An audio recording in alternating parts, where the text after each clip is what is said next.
là. Et puis tous les bénévoles qui se chargent de la bonne organisation des rencontres. Et enfin, on voulait remercier Christophe Rameau d'avoir répondu à notre invitation. On est très très heureux que ce soit lui qui introduise cette nouvelle formule des universités populaires. On s'est loupé à 2 reprises pour les rencontres d'économique et on le regrettait, et c'est pour ça qu'on est vraiment très très heureux qu'il soit là ce soir. Alors Christophe Rameau, je vais vous en dire 2 mots, hein. Il est maître de conférence à l'université Paris 1 Panthéon-Sorbonne. Il est chercheur au centre d'économie de la Sorbonne. Ses travaux portent sur l'état social, la protection sociale, la politique économique, l'emploi et la précarité. Il est l'un des animateurs du collectif des économistes atterrés, où il a participé à plusieurs publications à ce collectif. Et je vais lui passer tout de suite la parole s'il veut rajouter quelque chose. J'ai certainement oublié quelque chose.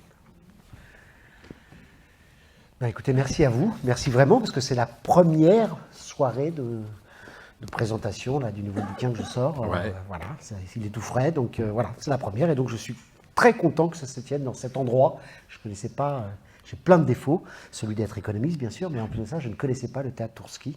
Et en venant en voiture, on a eu le temps de me présenter ce bel ouvrage, voilà, ce beau théâtre. Et voilà. Donc merci à vous pour cette invitation.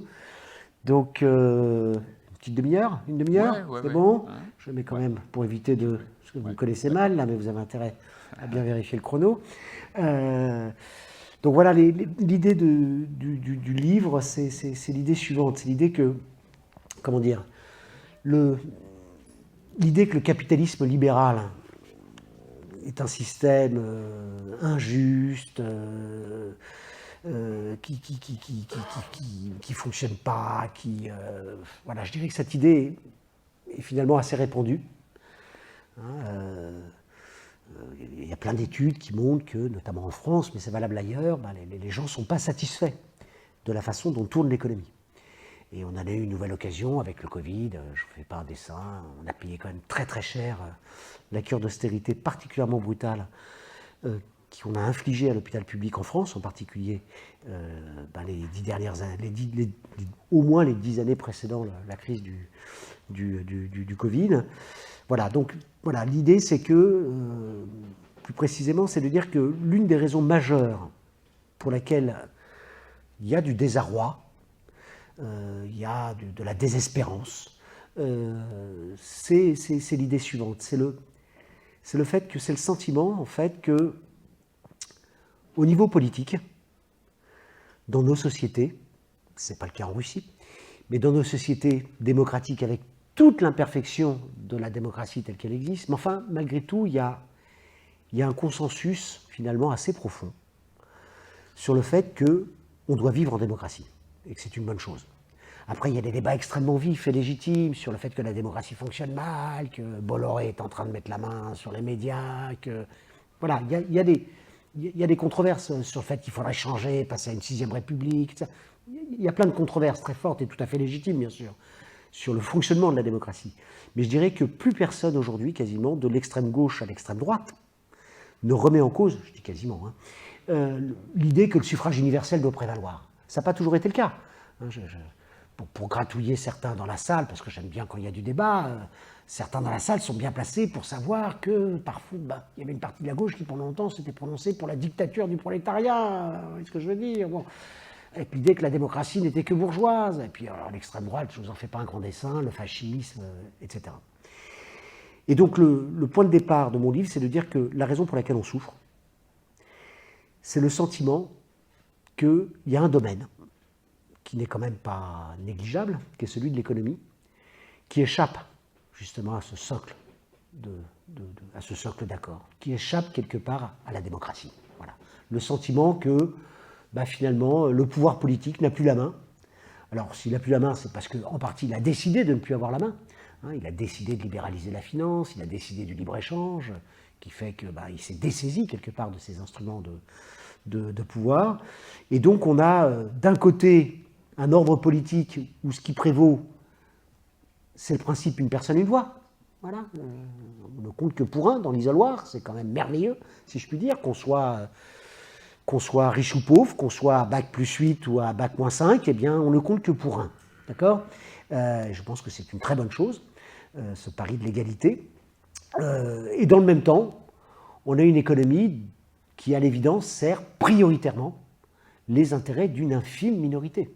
Puisque maintenant, on a les statistiques très lourdes à l'échelle internationale qui nous montrent que ces 40 dernières années, avec le tournant néolibéral, ceux qui ont profité du nouveau régime de politique économique, c'est les 10% les plus riches. Mais en fait, quand on regarde précisément, c'est à l'intérieur des 10%, c'est pas les 10%. Il y a des écarts énormes à l'intérieur des 10%, plus importants qu'entre les 10% et les 10% les plus pauvres, si je puis dire. À l'intérieur des 10% les plus riches, en fait, il y a un décrochage par le haut des 1% les plus riches. Et à l'intérieur même des 1% les plus riches, il y a des inégalités absolument considérables, avec les 0,1, les 0,01, ça fait 3600 personnes, 3600 ménages, d'accord, qui littéralement ont vu leurs revenus et leur patrimoine littéralement exploser au cours des 40 dernières années. Et donc le sentiment légitime qu'à ce niveau-là, on est quasiment revenu à une situation d'ancien régime, si je puis dire, avec une minorité extrêmement étroite qui est dans la démesure, puisqu'il faut savoir que dans ce monde-là, que vous ne fréquentez pas, j'imagine, et moi pas plus, mais enfin, pour rendre compte du fonctionnement, de la façon d'être dans ce monde-là, en fait, il faut se retourner vers les littératures d'Ancien Régime, notamment un auteur, Norbert Elias, qui décrivait la société de cour sous Louis XIV, qui disait que ce qui était important à la cour de Louis XIV, on se jaugeait, d'accord ? On se jaugeait, c'est-à-dire qui avait, alors à l'époque c'était le plus beau carrosse, vous voyez ce que je veux dire, la plus longue file de domestiques, maintenant c'est le plus grand yacht, est-ce qu'on peut partir dans l'espace ou pas, enfin des choses absolument quelque part abjectes, mais donc c'est une course sans fin. Dans ce monde-là, on se jauge les uns les autres, d'accord ? Et donc c'est une course à l'accumulation, bien entendu, sans fin, on n'est jamais rassasié de ce point de vue-là. Tout ça au détriment, bien entendu, du pacte social, et puis de la promesse républicaine, qui est celle du fait qu'on est tous aussi dignes les uns que les autres, et qu'on doit quand même avoir un minimum d'égalité. Ça ne veut pas dire l'égalitarisme, ça ne veut pas dire tout le monde la même chose, mais voilà, à l'évidence, là, ça s'est rompu. Très bien. Et donc, le tableau des dégâts du capitalisme néolibéral, je dirais qu'il est maintenant largement établi. Je pense que je vous soupçonne, y compris ici, vu le profil des organisateurs, d'avoir fait déjà de nombreuses conférences pour dire que le néolibéralisme, c'est abominable, d'accord, en tout domaine, d'accord, donc l'hôpital, les inégalités, le chômage, etc., etc. Bon. Ce que je soutiens, c'est qu'en fait, le problème, c'est pas tant de dénoncer les dégâts du néolibéralisme, parce que on pourrait y revenir, bien entendu, la liste est longue, et je suis aux économistes atterrés, et notre job, c'est y compris régulièrement, inlassablement, de dénoncer ces dégâts du néolibéralisme. Mais je dirais le gros problème, c'est l'alternative. C'est l'alternative. Il n'y a pas d'alternative. Il n'y a pas d'alternative cohérente à opposer à ce système. Et ce qui fait qu'il tient, c'est que justement, il n'y a pas d'alternative cohérente. C'est ça le problème. Et donc le projet du bouquin, c'est d'essayer d'essayer d'avancer. Et alors, avant de voir qu'est-ce qu'il propose, un dernier petit point peut-être sur ce défaut d'alternative. Je pense que ce défaut d'alternative, il conduit parfois à une attitude de déploration. Moi, je suis toujours, j'ai des collègues, je les appelle les « t'as vu, ça y est ». C'est ceux qui arrivent le matin et qui me disent « t'as vu Christophe ce qu'ils ont fait, ça y est, ils l'ont fait, sous-entendu, il n'y a plus rien ». Je leur dis, faites attention quand même, parce que si vous dites qu'il n'y a plus rien, qu'il n'y a plus du tout de service public, qu'il ne reste que quelques miettes, qu'il n'y a plus de protection sociale, vous risquez de scier un peu plus la branche sur laquelle on peut prendre appui pour la contre-offensive, justement. Donc je pense qu'il y a cette attitude de déploration où à défaut d'alternative, il reste que le cri, si je puis me permettre. Voilà, il reste que le cri voilà. Bon, légitime, bien entendu, mais il reste que le cri, le mouvement des Gilets jaunes, d'un certain point de vue, à exprimer hein, cela. Et je pense que ce mouvement était extrêmement intéressant, notamment dans le fait qu'il a contribué à rendre visibles des couches populaires qui étaient largement invisibilisées. Et on a eu, et le Covid en a rajouté une couche. On s'est rendu compte à l'occasion du Covid qu'il était quand même peut-être plus utile d'avoir des infirmières et des aides-soignantes plutôt que des traders, pour parler rapidement.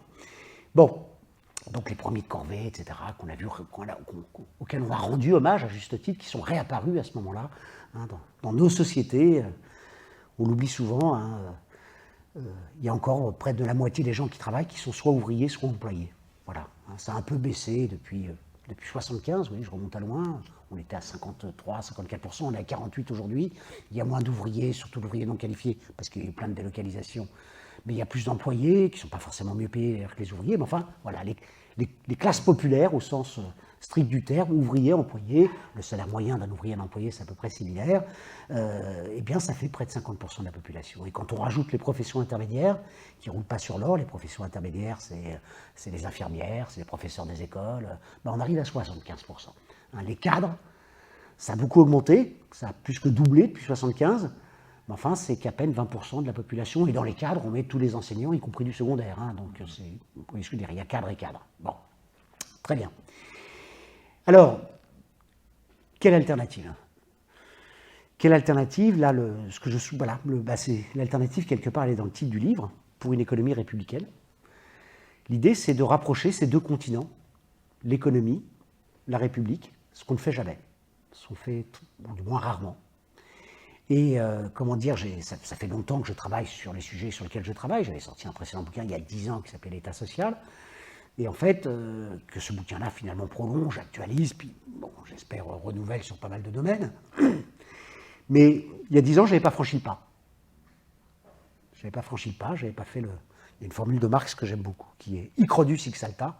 Ici c'est Rhodes, ici fait le saut. C'est le moment majeur, voilà. Un jour, dans une assemblée, il y avait quelqu'un qui disait « Oui, j'étais à Rhodes, j'ai fait un saut fantastique. » Puis il y a quelqu'un dans l'assemblée qui lui dit « Écoute, là, on n'est pas à Rhodes, mais là, tu as vu, il y a un petit saut à faire. Ben, vas-y, monte là-haut et puis fais le saut pour voir ce que tu es capable de faire. » Vous voyez, le temps de la démonstration, le temps, voilà. Bon. Et donc, j'avais...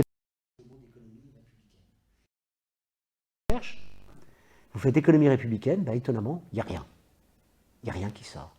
Il y a des travaux d'historiens très intéressants sur l'économie sous la Révolution française, sur l'économie sous la Troisième République, mais rien d'autre.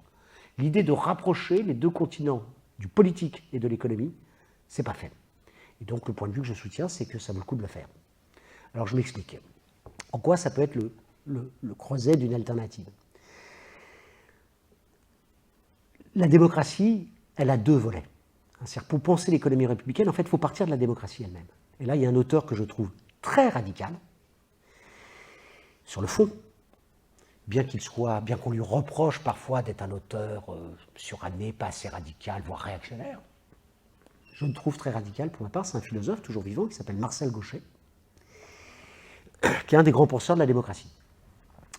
Et Marcel Gauchet, je vous la fais courte, il soutient qu'en fait, la démocratie, elle a deux volets. Elle a un premier volet libéral.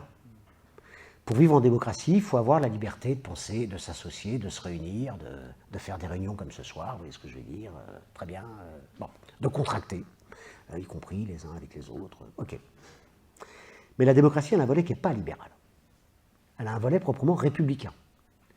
Ce volet proprement républicain, c'est l'idée que la démocratie, c'est aussi le fait qu'on pose les citoyens sur un pied d'égalité, une personne, une voix. Ces citoyens élisent des représentants, ça pose plein de problèmes ça, Marin. Ils élisent des représentants qui font la loi, et la loi, elle s'applique à tous, y compris à ceux qui ne sont pas d'accord.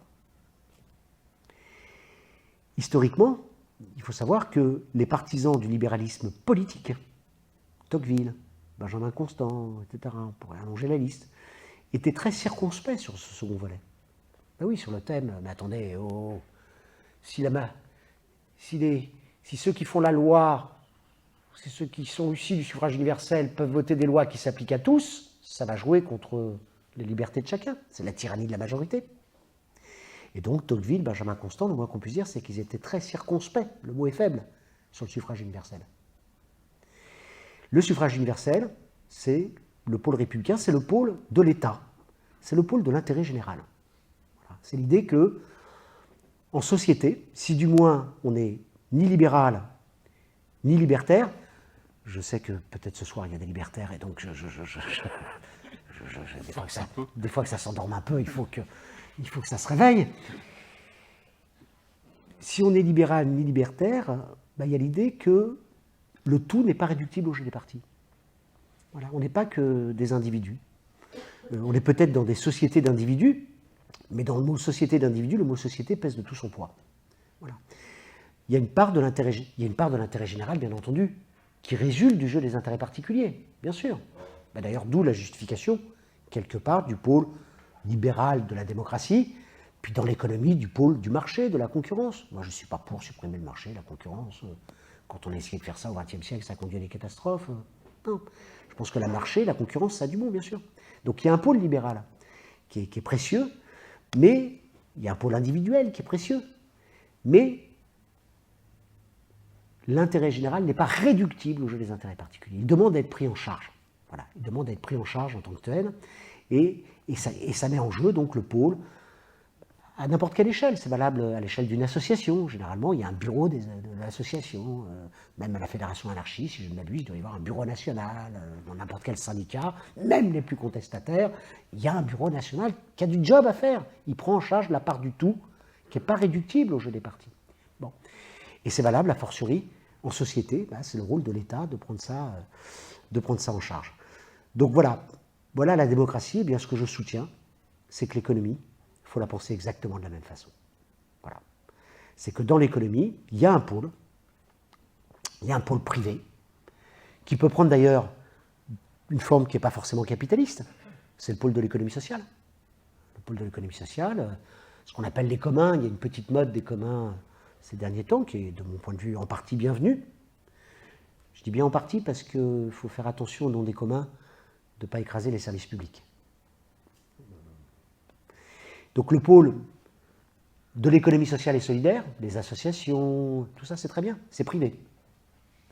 On est libre d'adhérer à une association, à une mutuelle, à une coopérative. On n'est pas libre de payer ses impôts, de respecter le droit du travail, enfin a priori, vous voyez ce que je veux dire, voilà. C'est pas la même chose, le pôle du public. Je ne dis pas que la frontière est complètement étanche, après on sait qu'il y a des zones de recouvrement, il y a des EHPAD qui sont publics, il y en a d'autres qui sont gérés par des associations. Puis, vous voyez ce que je veux dire, il y en a d'autres qui sont gérés par des entreprises capitalistes avec les dégâts que l'on sait à présent. Bon, mais voilà, dans notre économie, il y a un pôle privé qui peut prendre la forme de l'économie sociale et solidaire, et c'est très bien, et je pense que c'est très précieux, les associations, etc. Je pense que c'est vraiment très précieux. Mais il y a un pôle public aussi. Il y a un pôle public, c'est celui de l'État social. C'est celui de l'État social. Et ce que je soutiens dans le livre, c'est qu'en fait, nos économies sont déjà en partie républicaines. Et la raison pour laquelle on souffre, c'est qu'on ne l'assume pas comme telle.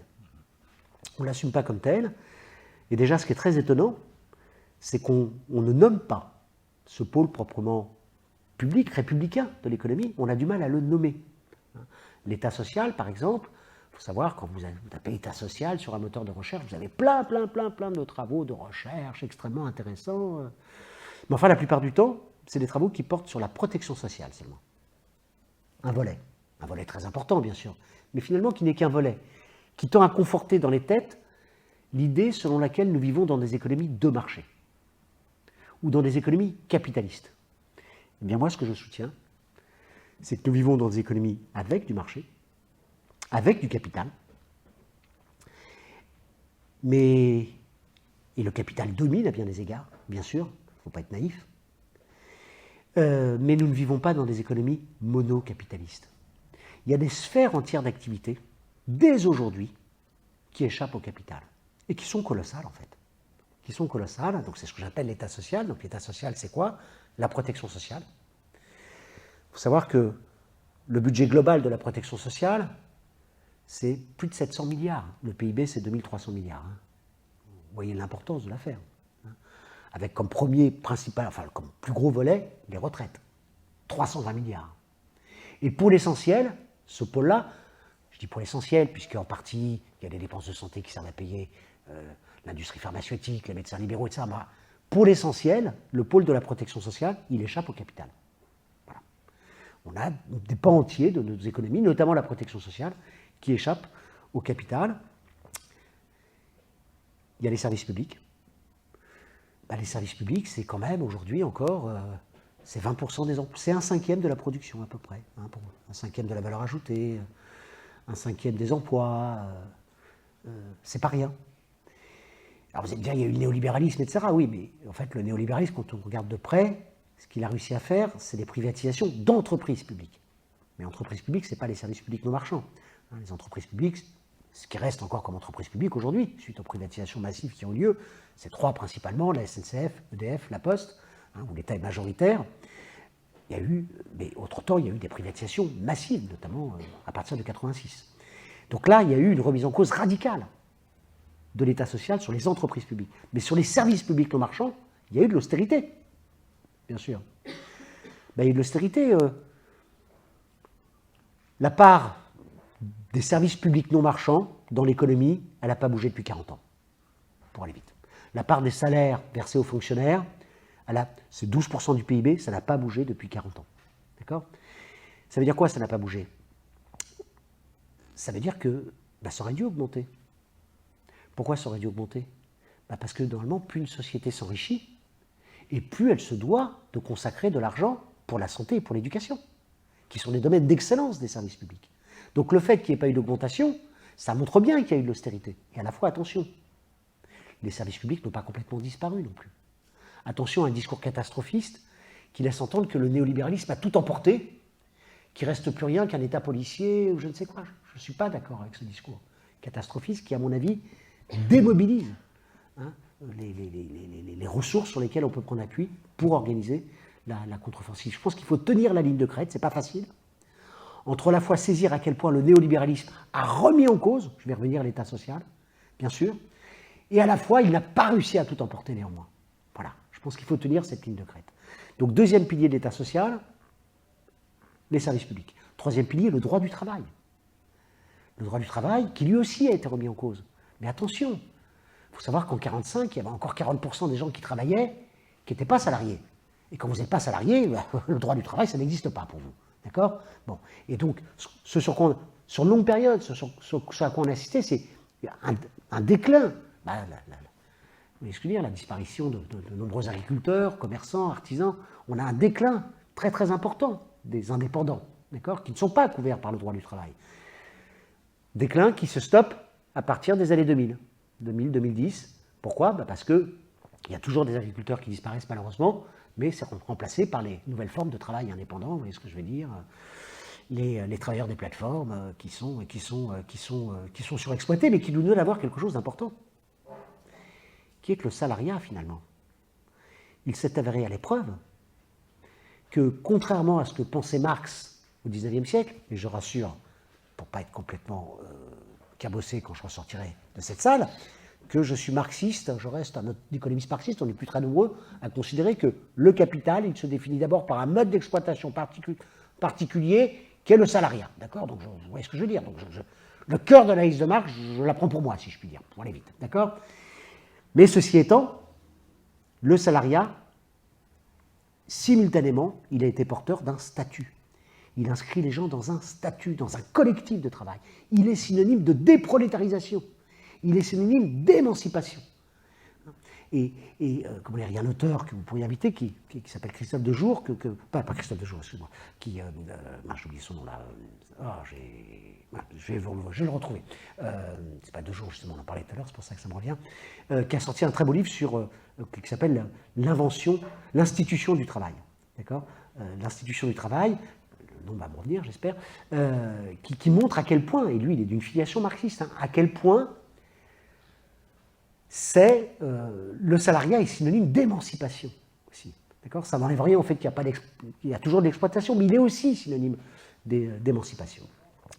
Bon, le droit du travail a été remis en cause, on y reviendra éventuellement, etc. Mais malgré tout, d'abord il s'est développé à l'échelle internationale. ces dernières décennies, il y a des centaines de millions de personnes en Chine, en Inde, qui sont rentrées dans les rangs du salariat et pour lesquelles il y a du droit du travail qui s'explique. Vous allez me dire, monsieur, le droit du travail en Chine, c'est... Attention, hein, un des pays qui a le plus augmenté son salaire minimum ces dernières années, c'est la Chine. D'accord ? Au point que maintenant, il y a des firmes multinationales qui disent « Ah, la Chine, c'est trop cher, je vais produire au Bangladesh ou je ne sais où. » D'accord ? Bon, donc, troisième pilier, le droit du travail. Quatrième pilier, toutes les politiques économiques, budgétaires, monétaires, industrielles, commerciales, politiques de partage des revenus, de soutien à l'activité et à la croissance. Et quand vous mettez bout à bout ces quatre piliers, ce que je soutiens, c'est qu'on a affaire à une véritable révolution. On a affaire à une véritable révolution. Et le paradoxe, c'est qu'on la nomme mal. On n'a pas de nom pour la désigner. Moi, je l'appelle État social. Je pense que c'est le nom judicieux, mais je vous dis, c'est pas quelque chose qui est établi, si je puis dire. Enfin, ça commence à l'être. On la mesure mal. On y reviendra éventuellement dans le débat, mais ce qui est impressionnant, c'est qu'on apprécie mal l'ampleur de l'État social. L'indicateur qu'on utilise le plus souvent, dont on vous bassine les oreilles sans arrêt, c'est l'indicateur de dépenses publiques. Hein, on vous dit, ouais, la dépense publique, c'était 56% du PIB en 2019 déjà, puis avec le Covid, on est passé à 62%. Et ce qu'on inscrit dans la tête des gens, c'est l'idée que ce faisant, on prend la moitié de la richesse qui est produite par le privé, qui serait le seul productif, pour financer les fonctionnaires improductifs. C'est ça pour les gens en tête quand ils entendent dépenses publiques supérieures à 50%, etc. Tout est faux dans cette phrase. Tout est faux du début jusqu'à la fin. D'accord ? Il faut savoir que dans tous les pays du monde, c'est une convention de l'ONU, je ne parle pas du Conseil de sécurité, hein, c'est une commission de l'ONU qui gère ça, qui édicte les règles de comptabilité nationale, et depuis 68, ça n'a rien à voir avec les événements de mai 68, on se calme dans la salle, c'est en discussion depuis des années, cette commission de l'ONU qui est en charge d'établir les comptes, elle dit à tous les États, et tous les États l'appliquent, elle dit, écoutez, dans tous les États du monde, je vous demande de prendre en compte qu'il n'y a pas que les travailleurs de l'industrie qui produisent de la richesse, il y a aussi ceux des services, d'accord ? Et dans les services, il y a y compris les services publics, d'accord ? Et depuis 68, en France comme ailleurs, on considère que moi, cet après-midi, aujourd'hui, j'ai augmenté le PIB de la France. C'est toujours ce que je dis à mes étudiants. Et aujourd'hui, mes étudiants, vous êtes en train d'en bouffer, d'accord ? Vous êtes en train de bouffer, de consommer. Bouffer, ça ne veut pas dire, vous voyez ce que je veux dire, mais de consommer un service que j'ai produit, et c'est mesuré, si je puis dire, à l'euro près, et c'est valable dans tous les pays du monde. Très bien. Donc, les services publics, ce n'est pas improductif, d'accord ? Soit dit en passant, on va parler de tout soir, enfin, c'est l'une des raisons, de mon point de vue, pour lesquelles le PIB est un indicateur qu'il faut défendre, contrairement à ce que parfois certains contestataires, de façon un peu facile, passent leur temps à faire du tir au pigeon contre le PIB. Je trouve ça complètement improductif, je trouve ça complètement stupide. C'est un indicateur antilibéral, quelque part, le PIB. Il a été construit historiquement contre les libéraux, d'accord ? Et il a une dimension quasiment anticapitaliste. Il reconnaît que les fonctionnaires, ça crée de la richesse. C'est quand même génial, comme argument, hein, de dire que un fonctionnaire, c'est pas un improductif. Bon, ce qui change entre un fonctionnaire et quelqu'un du privé, c'est que quand vous rentrez dans une boulangerie, vous achetez votre petit croissant et vous le payez. Quand vous rentrez dans un commissariat, l'hôpital public, dans un cours, etc., une école publique, vous ne sortez pas votre carte bleue. L'accès est gratuit. Quand vous passez sous un lampadaire, vous ne sortez pas votre carte bleue. L'accès est gratuit, mais ce n'est pas gratuit. Attention, un discours naïf sur la gratuité. Il faut le payer. Et c'est payé par l'impôt stricto sensu. D'accord ? Quand je dis stricto sensu, c'est la part des prélèvements obligatoires, qui est une part minoritaire, en fait, qui sert à payer les services publics. Ça représente 20% à peu près, de l'ordre de 20% du PIB. Vous avez bien compris qu'on est loin des 56. Hein ? Et donc le reste, c'est quoi ? Le plus gros morceau de la dépense publique, mais c'est des sommes qui sont prélevées, sous forme notamment de cotisations sociales, pour financer quoi ? Pour financer les retraites, hein, ce qu'on appelle toutes les prestations sociales en espèces, les retraites, les allocations chômage, le RSA, etc. Mais c'est d'abord les retraites. Ce n'est pas les pauvres qui coûtent cher. Le RSA, c'est 13 milliards. Les retraites, c'est 320 milliards. Vous voyez ce que je veux dire ? Bon. Et d'ailleurs, c'est l'une des raisons pour laquelle la France, on a une dépense publique assez élevée, c'est qu'on est le pays au monde qui a fait le choix de faire bien vivre. Ça ne veut pas dire qu'ils roulent sur l'or, mais correctement vivre, par rapport aux autres pays, nos retraités. On est le pays au monde où le taux de pauvreté chez les retraités est l'un des plus faibles. Il y a plein de pays au monde où on ne se rend pas compte. Où d'abord, on n'a pas le droit, il faut attendre 65, 66, 67, 68 ans pour partir à la retraite. Mais en plus, on est obligé souvent d'avoir des petits boulots. D'accord ? Ou être aidé par sa famille, etc. Parce que la retraite est misérable. D'accord ? En France, c'est l'une des raisons pour laquelle la dépense publique est plus élevée, ben, on a fait le choix, et je pense que c'est un choix tout à fait, on devrait en être fier, on devrait être vraiment de notre superbe système de retraite, d'accord? Eh bien, on a fait ce choix de plutôt bien faire vivre les retraités. Donc, le temps passe, quand on met bout à bout, donc voilà, l'essentiel de la dépense publique, la plus grande part, pardon, de la dépense publique, ça sert à, c'est des sommes qui sont versées aux ménages. Et ces ménages, qu'est-ce qu'ils font avec? Ben, ils font leurs courses. Leurs courses auprès de qui? Ben, auprès du privé. Et donc, en fait, ça soutient énormément l'activité du privé. Ben, on l'a vu avec le Covid. Ce qui est remarquable avec la crise du Covid, si vous voulez, c'est qu'il y a eu le quoi qu'il en coûte. Bon, quand on regarde précisément le quoi qu'il en coûte, il n'est pas spécialement énorme hein, par rapport à ce qu'on fait notamment, ce qui a été fait notamment aux États-Unis, qui a été beaucoup plus colossal, d'accord? Enfin bon, néanmoins, il y a eu les aides au chômage partiel, etc. C'est quand même pas rien. Le PIB a chuté de près de 8 points. Quand je dis le PIB, il faut savoir que le PIB, un des autres apports de cet indicateur, c'est qu'on a exactement le même chiffre à l'euro près, production, valeur ajoutée, revenus, somme de salaire, de profit, etc. Dans les salaires, on met toutes les cotisations sociales, et puis demande. Consommation, c'est 80% du PIB, puis l'investissement, dont l'investissement immobilier d'ailleurs des ménages. Bon. Et en 2020, avec le Covid, confinement, tout ça, le PIB il a baissé de 8 points, 7,9 points. Le revenu des ménages, il n'a pas baissé. Globalement, il y a des ménages qui ont bien trinqué, hein, notamment des précaires, etc. Des jeunes notamment, précaires, etc. Mais globalement, en moyenne, le revenu. Et donc, qu'est-ce qui s'est passé? Ben, l'État est intervenu. D'accord? L'État est intervenu grâce au déficit, et c'est très bien qu'il a poussé son déficit de façon à soutenir le revenu des ménages. Et c'est très très bien d'avoir fait ça. Mais ce qui est remarquable, ce que je voulais vous dire, c'est que, en fait, en France, j'hésite parfois à donner ce chiffre, même bon, maintenant il est dans le bouquin, donc il faut que je le dise. Quand vous faites la somme des prestations sociales, ce qu'on appelle les prestations sociales en espèces, vous pouvez en faire ce que vous voulez, acheter ce que vous voulez avec, d'accord? Plus ce qu'on appelle les transferts sociaux en nature, là c'est des choses qui sont dédiées à des achats précis. La part remboursée des médicaments, des consultations de médecine libérale, l'hôpital public, l'éducation qui comptait dedans.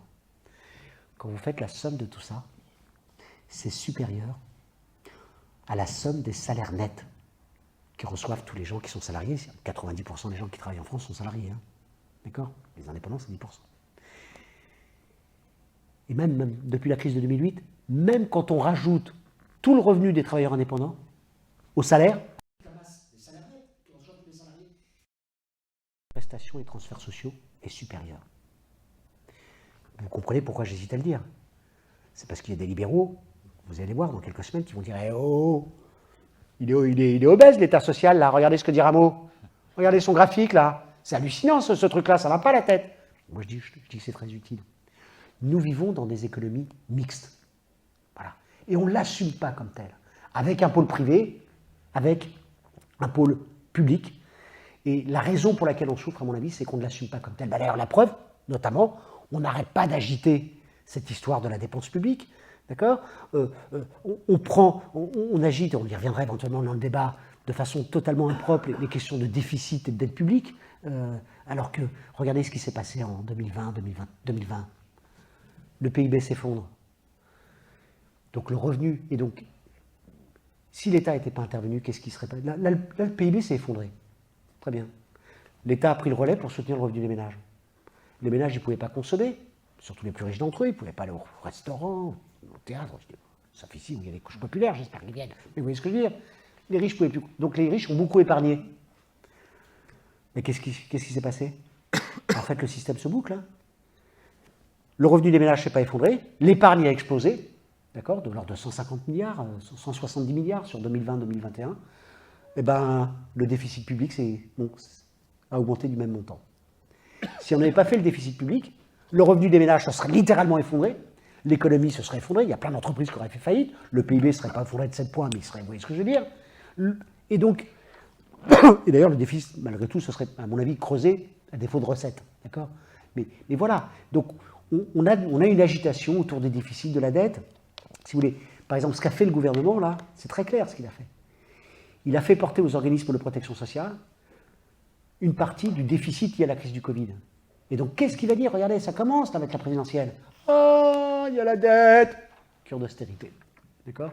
Avec toujours un objectif pour les libéraux qui est de confier les activités qui lui échappent, retraite, hôpital public, etc., les services publics, au privé pour faire du business dessus. C'est de bonne guerre, de son point de vue. Donc voilà, comment penser l'État social?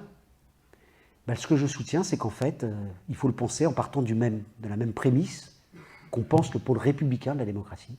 L'intérêt général n'est pas réductible au jeu des intérêts particuliers. Et donc, dans l'économie, il y a besoin d'initiatives privées. Bien sûr, le général de Gaulle, il disait, le privé, ça a du bon, ça oblige les gens à se dégourdir. Ben oui, c'est pas complètement faux. Le pays qui a supprimé le plus de postes de fonctionnaires ces 20 dernières années, c'est Cuba. Ben oui, c'était monté à 80% de fonctionnaires.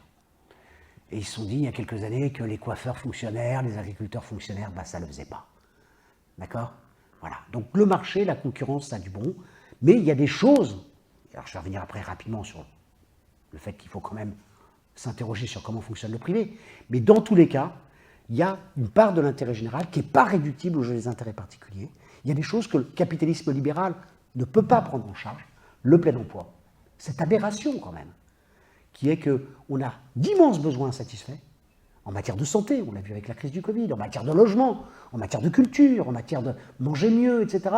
Et on a à côté des millions de personnes qui sont soit recensées officiellement comme chômeurs, soit, dans tous les cas, parce que vous avez bien compris que le sous-emploi global, c'est 2 fois le chiffre officiel du chômage, donc ça fait quand même près de 6 millions de personnes, c'est quand même pas mal, vous voyez ce que je veux dire, c'est quand même terrible.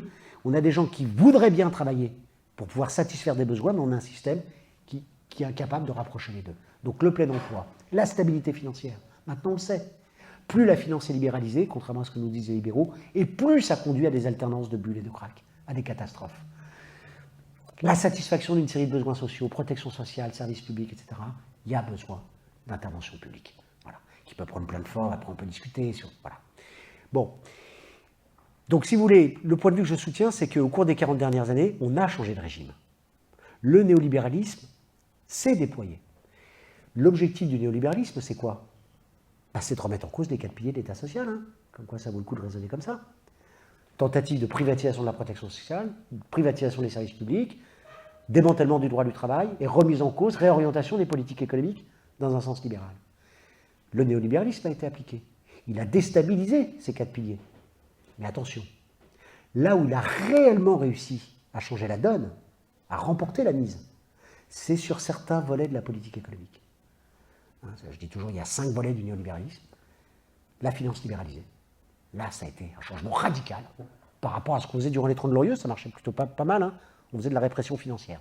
Suite à la crise de 29, on a eu dit stop. La finance, c'est important. Les banques, c'est important, bien sûr. Mais c'est tellement important qu'on réglemente tout ça. Et ça marchait très bien. Durant toutes les 30 Glorieuses, il n'y a eu aucune bulle, aucun crack. Vous voyez ce que je veux dire? Début des années 80, on libéralise. Bulle, crack. Très bien. Finance libéralisée, c'est la clé de voûte. Libre-échange. Voilà. En prenant y compris appui sur un discours gauchiste sur le thème « Ah bah les frontières, ah bah le nationalisme, vive la mondialisation, vous voyez ce que je veux dire? Libre-échange. » Maintenant, on a l'addition, la France, avec plein d'autres pays, dont les États-Unis, l'Europe du Sud, c'est massivement désindustrialisé. Et ça pose des problèmes redoutables. Troisième volet, l'austérité salariale. Voilà. On a comprimé les salaires pour satisfaire, y compris les actionnaires, très bien. OK. Quatrième volet, la contre-révolution fiscale. Les riches ont payé moins d'impôts. D'accord ? On n'a pas cessé de baisser les impôts sur les plus riches. Macron, vous voyez ce que je veux dire, son acte inaugural, la suppression de l'ISF, le remplacement simplement par l'impôt sur la fortune immobilière, la baisse de l'impôt sur les sociétés, qui bénéficie principalement au final aux plus riches. Plus récemment encore, la baisse des impôts sur les productions, et on nous annonce, il y a la course à l'échalote à l'occasion de l'élection présidentielle sur le thème, mais il va falloir en remettre une couche, alors que le bilan, y compris réalisé par les organismes plutôt favorables à ce type de mesures, le bilan c'est que ça ne marche pas pour réindustrialiser le pays, très bien.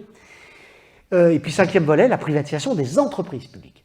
D'accord ? Des entreprises publiques. Suite à la nationalisation qui a eu en 82, on a privatisé une bonne partie des entreprises. Bon. Donc autour de ces 5 volets, on a changé la donne. Mais le néolibéralisme n'a pas tout emporté.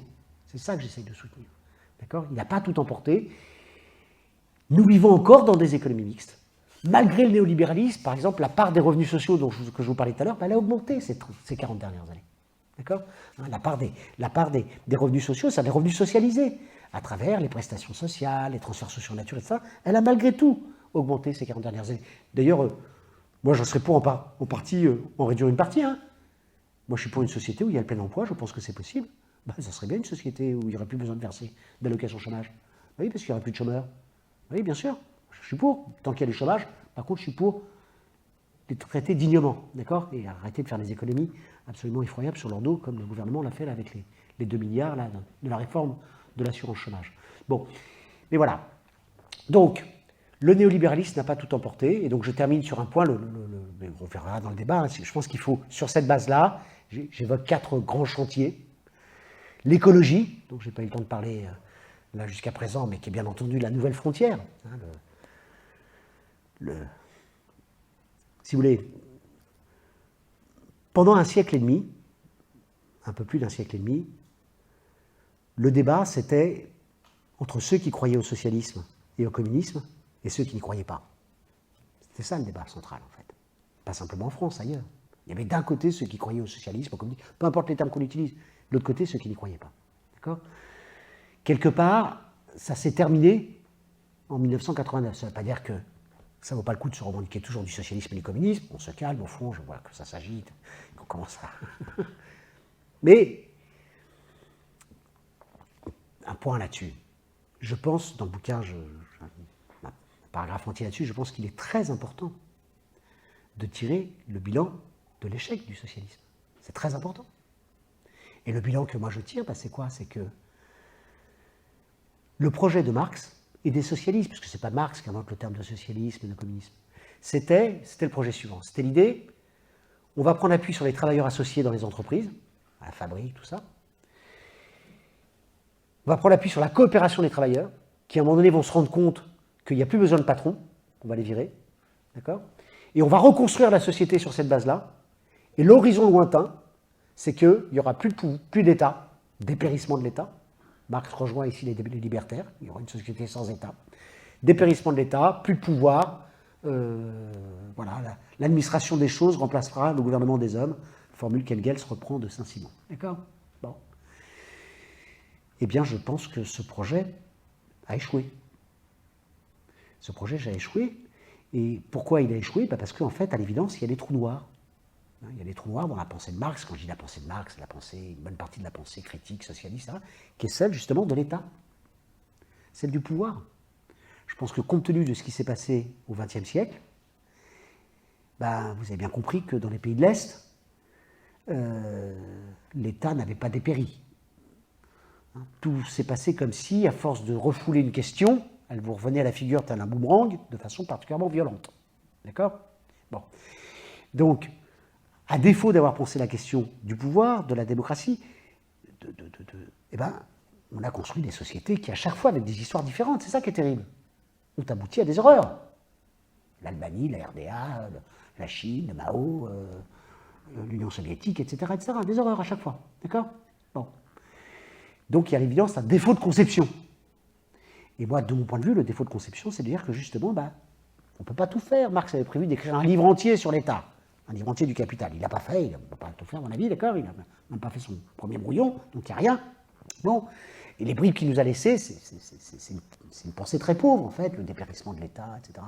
Chez Marx, il y a l'idée, dans toute une pensée critique, il y a l'idée que l'État, en dernier, si vous voulez, il y a l'idée que la totalité sociale se réduit au rapport de classe entre les salariés, les capitalistes, etc. On peut lire la totalité sociale, en dernier ressort, comme aiment à dire les marxistes.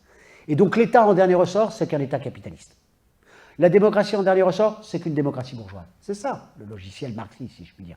Quand on dit marxiste, c'est bien au-delà. J'ai vu que vous alliez faire des conférences sur Foucault, etc. Le moins qu'on puisse dire, c'est que c'est pas grâce à Foucault qu'on peut penser l'État social.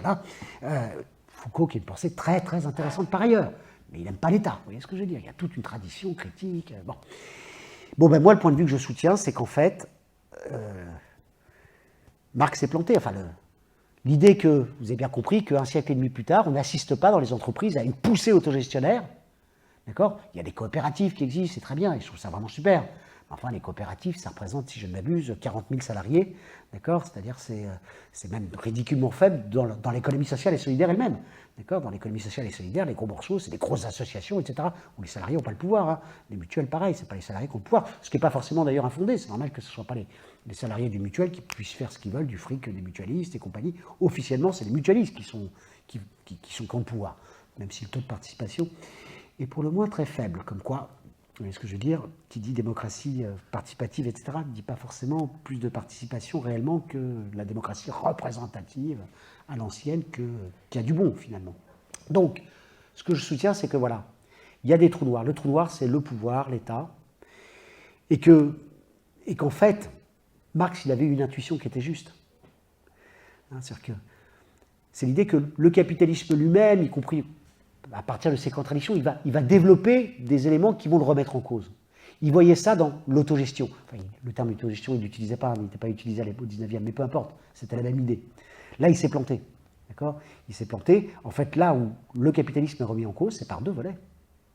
La démocratie.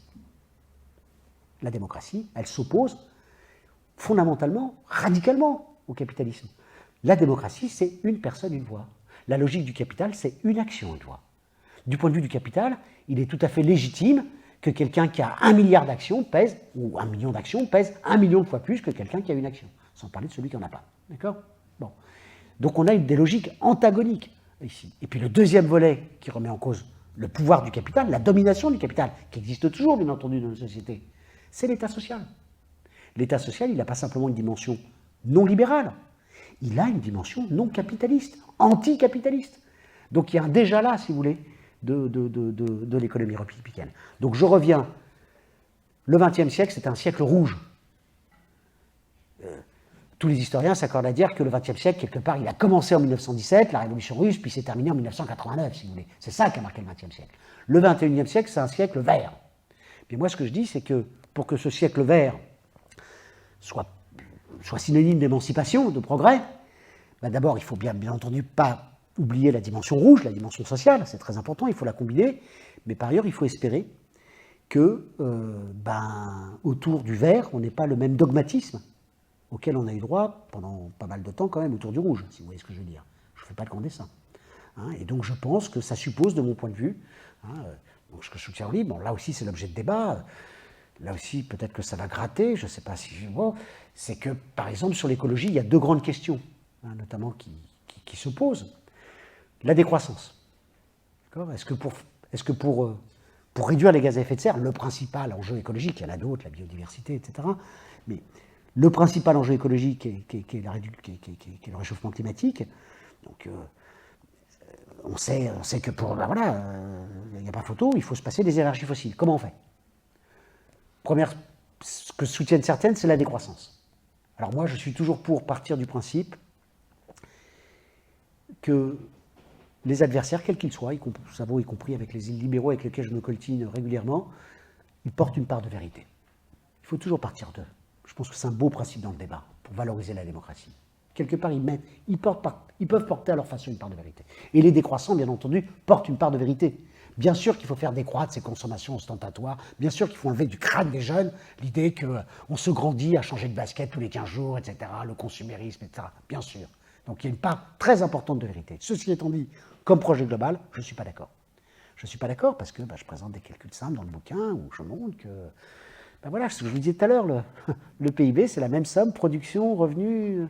Voilà. Et donc si vous baissez la production, en fait, c'est très facile de démontrer que vous ne pouvez pas, en même temps, baisser la production de 5, 10%, je ne sais pas quoi, et dans le même temps, augmenter le pouvoir d'achat des plus pauvres.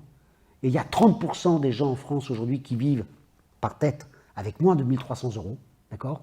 Ok. Donc vous ne pouvez pas augmenter le revenu de ces 30% de la population qui vit avec moins de 1 300 € par tête, d'accord? Moi je pense qu'il faut à minima que ces 30% aient au moins 1 300 €, d'accord? Ce serait quand même la moindre des choses.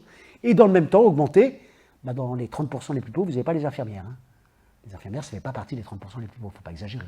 D'accord? Vous ne pouvez pas dans le même temps augmenter le revenu de classe moyenne, comme les infirmières, les professeurs des écoles, etc. Alors vous allez me dire, si en prenant tout aux riches, non, même en prenant tout aux 10% les plus riches, en les faisant basculer vers les 70, vous pouvez pas, ça marche pas, même en prenant tout, d'accord? Enfin, en prenant tout, en les faisant réduire à 70% les plus riches, ça fonctionne pas, d'accord? Donc voilà, je pense qu'il y a ce premier débat, puis le deuxième débat, c'est sur l'énergie. C'est sur l'énergie, moi je fais partie, alors ça c'est un débat qu'on a aux économistes atterrés, on est pluraliste sur plein de sujets, ce qui nous rassemble, c'est le fait qu'on est contre le néolibéralisme.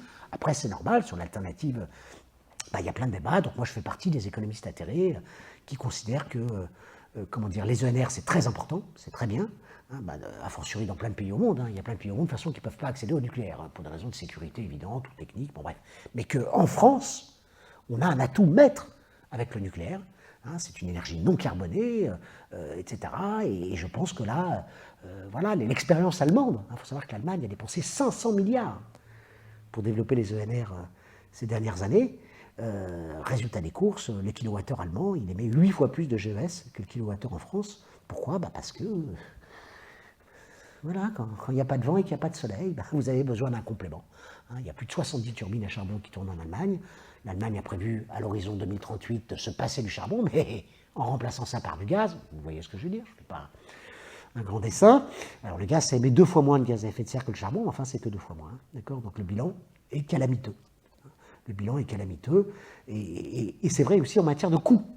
Contrairement à ce qu'on raconte, le coût des ENR, il faut prendre le coût complet. Il ne faut pas prendre que le coût. Les ENR, ce n'est pas simplement installer un mât et des panneaux photovoltaïques. Non, il faut prendre en compte le coût du complément pilotable. D'accord? C'est le coût de la centrale pilotable à charbon ou à gaz aujourd'hui. Demain, on nous promet, il y a l'hydrogène, ça. Mais enfin, je suis sûr que quand on gratte, je n'ai pas le temps de faire rentrer dans le détail, mais enfin, c'est pas très glorieux, aujourd'hui, l'hydrogène. Comment dire que... Donc, il faut prendre en compte le coût complet, ce que les énergéticiens appellent le coût complet, c'est-à-dire le coût du complément pilotable, sinon le système électrique n'est pas viable, et le coût du réseau, parce que le coût du réseau, avec des ENR, est beaucoup plus important, parce qu'il est beaucoup plus disséminé, etc., beaucoup plus variable aussi. Donc, il y a des coûts d'installation du réseau qui sont beaucoup plus importants, qui font que l'un dans l'autre, le coût du nucléaire est de loin, finalement, malgré les investissements massifs, Flamanville, la gestion des déchets, le grand carénage, etc., eh bien, il ne reste pas moins. D'ailleurs, on le voit aujourd'hui. L'aberration en France, c'est qu'on a une électricité peu chère, qu'on a des règles européennes acceptées par les gouvernements nationaux qui obligent EDF à vendre qui vendait avant un quart de sa production nucléaire historique, d'accord? Comme quoi elle n'était pas très chère, aux fournisseurs dits alternatifs. Les fournisseurs alternatifs, ils ne produisent pas d'électricité quasiment, et ils n'en distribuent pas. C'est du pur commerce, pur business. D'accord? Donc, ils avaient le droit d'acheter, enfin, ils ont toujours le droit d'acheter 100 TWh, un quart de la production nucléaire historique, à 42 euros le mégawattheure. C'est un prix qui n'a pas augmenté depuis 10 ans, et le gouvernement vient de leur ajouter 20% en plus. Vous voyez ce que je veux dire? C'est tout ça pour les faire vivre. Sinon, l'autre alternative pour eux, c'est de recourir au marché de gros de l'électricité. Le marché de gros de l'électricité, alors là, c'est l'aberration complète. Où les prix flambent, ils flambent y compris pour la France. Mais pourquoi ils flambent? Parce qu'il y a la crise du gaz. Mais en France, on ne produit pas d'électricité avec du gaz. Donc on est obligé, pour se raccorder, pour faire vivre un marché complètement fictif, on est obligé de se raccorder à un marché européen. On voit les aberrations là, du néolibéralisme, d'accord? Sous domination allemande, pour le coup, là, d'accord? On est obligé de se raccorder à un marché européen pour faire vivre des fournisseurs alternatifs et respecter les canons néolibéraux de la Commission européenne. Enfin, c'est une aberration complète, d'accord? Bon, donc voilà, l'écologie. Autre volet, je passerai rapidement parce qu'il faut laisser le temps au débat. L'entreprise. Je vous ai dit, moi je suis pour qu'une économie mixte, je pense que le privé ça a du bon, ceci étant dit, il faut remettre en cause radicalement le fonctionnement des grandes entreprises. D'accord? Radicalement le fonctionnement des grandes entreprises. Et les grandes entreprises, c'est très important. On a l'image que maintenant, tout le monde va bosser dans des petites start-up ou des PME. Mais non. Les grandes entreprises de plus de 5000 salariés, c'est 30% de l'emploi. 30% de l'emploi privé. Je ne parle même pas le public. D'accord? 30% de l'emploi privé. Les entreprises de taille intermédiaire, celles comprises entre 250 et 5000 salariés, c'est près de 25% en plus. Donc on est à plus de la moitié. Et en dessous, vous avez plein de PME qui sont en situation de sous-traitance, en fait, par rapport aux précédentes. Et donc le fonctionnement des grandes entreprises, c'est plus possible. Ces grandes entreprises sont victimes d'une double prédation, par la finance et par des dirigeants, des hauts dirigeants, qui servent la finance et se gavent au passage. C'est plus possible. C'est plus possible parce qu'en plus de ça, maintenant le bilan il est accablant pour la France. C'est qu'on a d'un grand patronat qui a massivement délocalisé pour faire toujours plus de profit. Quand on dit que les dividendes explosent ça, mais il faut savoir que la bonne part des dividendes maintenant, c'est des dividendes rapatriés de production qui ont été délocalisés. D'accord? Ça fait vivre ces gens-là. Le problème, c'est que ça détruit de l'emploi. Bon. Donc, il faut remettre à plat. Et là, ce que je dis, c'est pour le coup, il faut s'inspirer sur ce point-là de l'exemple allemand, à minima. Enfin, pas très radical. En Allemagne, les salariés ont la moitié des voix au conseil de surveillance. Ce conseil de surveillance, c'est ce qu'ils nomment la direction de l'entreprise. Dans les grandes entreprises de plus de 2000 salariés, ça change tout. Quelque part, les entreprises allemandes, elles ont bien entendu aussi été victimes du néolibéralisme, mais elles ont malgré tout moins délocalisé. Il y a un sentiment patriotique plus important, si vous voulez, dans le patronat allemand qu'il n'existe dans le patronat français. Donc, entreprise travaille indissociablement. D'accord ? Il faut redonner, il faut avoir un projet qui redonne de la fierté aux travailleurs. Voilà, la fierté aux travailleurs, ce à quoi aspire n'importe quel travailleur, dans n'importe quel métier, c'est d'être fier de son travail. D'accord ? Je pense qu'il faut avoir un projet qui refonde les entreprises pour redonner toute leur fierté aux travailleurs, arrêter ce mépris de classe qui prévaut depuis trop longtemps. Les services publics, je termine. Donc les services publics, troisième grand volet, il faut savoir balayer devant sa porte. D'accord ? Il y a des services publics qui dysfonctionnent, bien sûr, très bien, voilà, très bien. Bon, la question qui se pose, c'est comment on refonde, y compris, on redonne du dynamisme aux services publics. Et bien entendu, ce n'est pas en stigmatisant en permanence les agents, comme l'ont fait systématiquement les gouvernements ces dernières décennies. En stigmatisant le travail des fonctionnaires, en ayant dans les programmes électoraux, c'est la course à l'échalote, qui supprimera plus de fonctionnaires, sous-entendu ça s'arrête ça. Non, il faut redonner là aussi leur fierté et remobiliser, y compris, parce qu'il y a des dysfonctionnements, bien entendu, il faut savoir nettoyer dans sa porte les services publics, la protection sociale, pareil, il y a des choses à revoir. Il y a par exemple le projet de Grande Sécu, qui est un très bon projet, enfin bref, voilà. Dernier point, la nation et l'Europe. La démocratie, elle vit dans le cadre des États-nations. D'accord ? Elle vit dans le cadre des États-nations, la démocratie au sens fort, j'entends. D'accord ? Il peut y avoir, il y a des éléments de démocratie locale, la vie locale, Marseille est attachée à sa vie locale et à juste titre, etc. Bien sûr, d'accord ? Il y a de la démocratie locale, il y a des embryons de démocratie supranationale, européenne, etc. Bon, enfin, nous baratinons pas. Le cœur du débat politique démocratique, il vit dans le cadre des États-nations. Ce qui est valable en France, c'est valable dans tous les pays du monde. Et ceux qui me disent parfois que les nations sont dépassées, eh bien je leur réponds, vous savez quoi ? Pour la première fois depuis des millénaires, tous les peuples du monde vivent dans le cadre d'États-nations. Il n'y a plus d'empire. Le dernier empire qui s'est effondré, 91, l'Union soviétique. Vous voyez ce que je veux dire ? Il y a des petits... Voilà, d'accord ? Donc quand je dis il n'y a plus d'empire, c'est-à-dire qu'il n'y a plus aujourd'hui de pays qui a pour vocation de conquérir tout le continent à côté. Il y a des problèmes de frontières très douloureux. La Palestine, le Donbass, on est en plein dedans, vous voyez ce que je veux dire ? Il y a des problèmes de frontières, d'accord ? Très douloureux, très, vous voyez ce que je veux dire ? Ok, qui ne pose pas le problème, ça. Mais on est sorti des logiques impériales, malgré tout. Et c'est quand même pas rien, tous les peuples du monde vivent dans le cadre d'États-nations. Et c'est dans le cadre des États-nations que peut se déployer la démocratie. Il y a des pays où il n'y a pas de démocratie, malheureusement. La démocratie entendue au sens fort, c'est-à-dire le fait que les citoyens sont placés sur un pied d'égalité, ils élisent des représentants qui votent la loi qui s'applique à tous. Voilà, c'est ça la démocratie, entendue au sens fort. Donc je pense qu'il faut réhabiliter les nations citoyennes.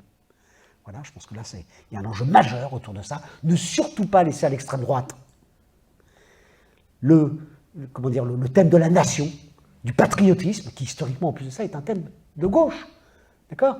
La bataille de Valmy, il y a d'un côté ceux qui crient « Vive le roi » et de l'autre côté ceux qui crient « Vive la nation ». D'accord ? Puisque la noblesse, bien entendu, n'avait pas de patrie, elle, bien entendu. Donc il faut porter une conception citoyenne de la nation, qu'il faut opposer à la conception ethniciste, raciste, d'accord, que porte historiquement l'extrême droite, qu'on retrouve d'ailleurs dans une toute petite partie de l'ultra-gauche aujourd'hui, tout petit clin d'œil aux indigènes de la République, qui portent une conception, à mon avis, complètement racialiste, racialiste, j'arrête là, bon, petite parenthèse, mais voilà, il faut, très important, il faut porter cette conception citoyenne de la nation, qui a une dimension culturelle d'ailleurs, il ne faut pas la nier, mais voilà, une dimension citoyenne pour l'opposer et reconstruire sur cette base-là, refonder radicalement l'Europe. L'Europe, la crise du Covid, quelque part l'a marqué, on reviendra éventuellement le débat. Le plan de relance européen, quand on regarde de près, c'est quand même du très rikiki. L'Europe n'a rien fait, n'a débensé aucun euro au cœur de la crise. 2020, 2021, les premiers fonds européens, ils sont arrivés fin 2021, vous voyez ce que je veux dire, hein. D'accord, 2020, l'Europe n'a débloqué. Bon. Alors elle a fait des choses avec la Banque Centrale Européenne, heureusement, etc. Mais voilà, je pense qu'il faut sortir d'une illusion européenne, tout comme il faut sortir de l'illusion mondialiste, qui parfois a traversé une partie de la gauche, hein, ce qu'on appelait l'altermondialiste, qui est quand même du mondialisme, si je ne m'abuse. Moi, je pense qu'il faut sortir avec cette illusion mondialiste, il faut réhabiliter les nations souveraines, il faut faire des politiques internationales, bien sûr, hein, il faut faire des échanges internationaux, il ne s'agit pas de basculer dans l'autarcie, mais refonder l'Europe sur cette base. L'Europe a été conçue comme un instrument de démantèlement des États sociaux nationaux. Eh bien, le seul moyen de réconcilier les citoyens avec l'Europe, c'est qu'il ne faut pas trop prêter à l'Europe. Là, c'est un désaccord que j'ai notamment avec Thomas Piketty, etc. Le fédéralisme européen, mais non, mais ça ne marche pas, puis ça déconcrète, ça ne marche pas. Thomas Piketty propose de passer le budget des pays européens qui l'accepteraient de 1% à 5%. C'est énorme. Aujourd'hui, le budget de l'Union européenne, c'est 1%. La dépense publique européenne, c'est 1% du PIB européen. Vous vous souvenez que la dépense publique française, même si ce n'est pas une part, c'est quand même 54%. Je veux dire, on n'est pas dans le même ordre de grandeur. Mais en fait, vous vous apercevez que si vous voulez transférer à l'Europe, dès que vous voulez transformer des sommes très importantes, qu'est-ce que vous transférez? Il faut être sérieux, alors. Allez. Service public? Mais oh, vous allez faire des instituteurs européens, des infirmières européennes, des policiers européens? Ça n'a aucun sens, personne ne le propose. Protection sociale? Mais comment ça? Vous allez faire des retraites européennes? Des allocations chômage européennes?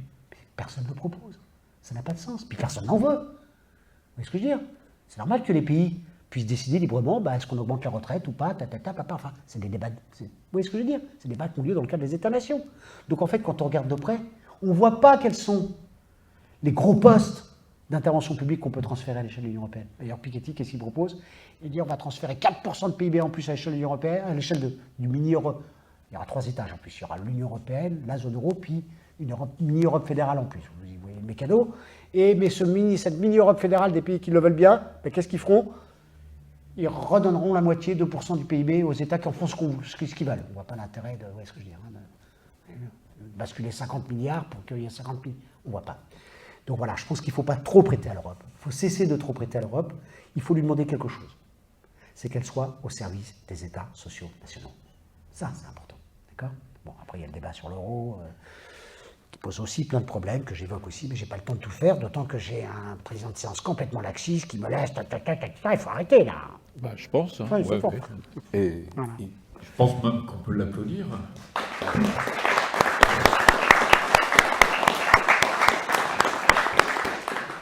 Merci beaucoup, Christophe. Donc,